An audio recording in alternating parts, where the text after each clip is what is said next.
জেলা স্বেচ্ছাসেবক লীগের উপস্থিত সম্পাদক রেজাউল রিপন ভাই, যুগ্ম সাধারণ সম্পাদক অনেক লীগের সংগ্রামী সভাপতি জনাব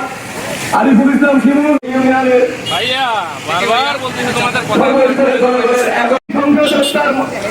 কারণে আমাদের নেতা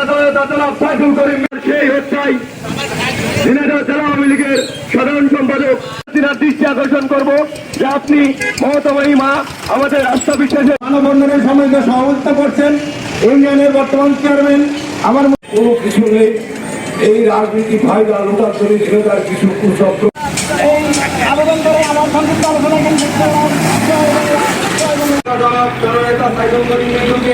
আটক রাখা হয়েছে। আপনারা জানেন সকল ইউনিয়ন পরিষদের পক্ষ থেকে এবং ঝিনাইদহ হরিণাকুণ্ড পৌরসভা ইউনিয়ন স্বেচ্ছাসেবক লীগের নেতৃবৃন্দ, ছাত্র লীগের নেতৃবৃন্দ, আমার হোসেনকে ভক্ত হতে